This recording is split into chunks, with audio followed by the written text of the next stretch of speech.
विवाह संपन्न हुआ। आज से आप दोनों पति पत्नी हैं।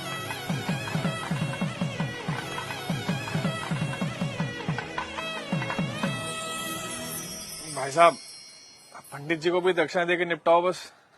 हाँ हाँ जीजा जी, याद है मुझे। पंडित जी, आपकी दक्षिणा। यजमान, मात्र 1100 रुपए दक्षिणा। अरे तो इतना हैरान क्या हो रहे हैं पंडित जी? जो रेट चल रहा है वही तो दिया है। दक्षिणा रेट से नहीं, सामर्थ्य के अनुसार दी जाती है यजमान। अरे तो क्या पूरी गड्डी पकड़ा दें आपको? अरे श्रीमान, मैंने ऐसा कब कहा? मैं तो बस ये कह रहा हूँ कि आप लोगों ने विवाह इतनी धूमधाम से किया है और दक्षिणा इतनी कम। देखिए पंडित जी, कम हो या ज्यादा, हमें जो देना था हमने दे दिया। अब बाकी बात आप लड़की वालों से करिए भाई। कैसी बातें कर रहे हो भाई साहब? हमारे यहाँ पंडित जी को दक्षिणा लड़के वाले ही देते हैं। अरे पापा, 2100 दे के बात खत्म करो ना। ठीक है ठीक है। भाई साहब पगला रहे हो क्या? किस बात के 2100? 1100 काफी है, उससे 1 रुपया ज्यादा मत दो। अरे जीजा जी, आप पंडित जी को देख नहीं रहे हो क्या? कैसे शुभ काम को अशुभ बनाने में लगे हुए हैं। अब दक्षिणा को भी इन्होंने भिक्षा बना के रख दिया है। बस यजमान बस, ये आपकी दक्षिणा लीजिए, रखिए इसे। लेकिन एक बात मैं आपको बता दूं, बिना दक्षिणा के कोई भी यज्ञ संपन्न नहीं हो सकता, क्योंकि दक्षिणा यज्ञ की पत्नी होती है और सामर्थ्य होने के बावजूद दक्षिणा ना देने वाले व्यक्ति को गौ हत्या के समान पाप लगता है।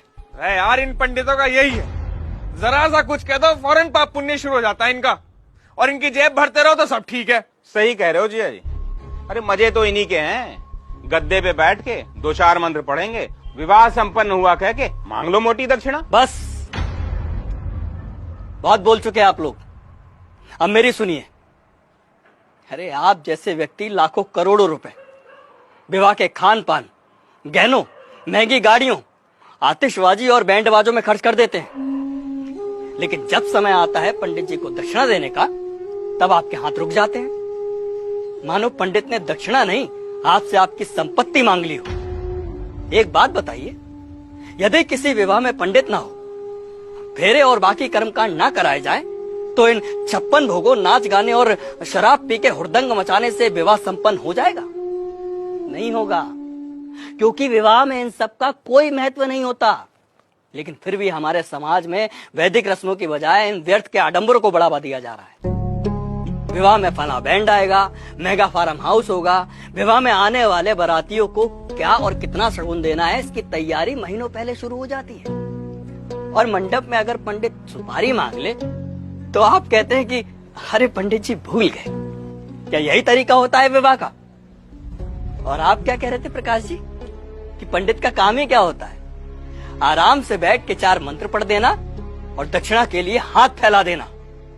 तो श्रीमान सुनिए, विवाह गुड्डे गुड़ियों का खेल नहीं होता, 7 जन्मों का अटूट बंधन है, जिसमें पंडित मंत्रोच्चारण करके देवताओं का आह्वान करता है और वर वधू को परिणय सूत्र में बांधता है। इसलिए पंडित और उनके द्वारा किए गए कार्यों की कुछ तो मर्यादा रखिए। उन्हें दक्षिणा भीख समझकर नहीं, आपको जीवन की सबसे बड़ी खुशी देने के लिए दीजिए। पापा, कब होगी विदाई? वो बाहर BMW वाला नखरे दिखा रहा है, कह रहा 2 घंटे लेट हो गए, 50,000 रुपए मांग रहा है।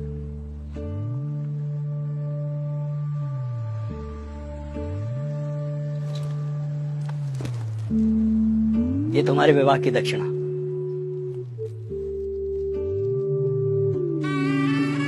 खुश रहो। पंडित जी, पंडित जी, पंडित जी,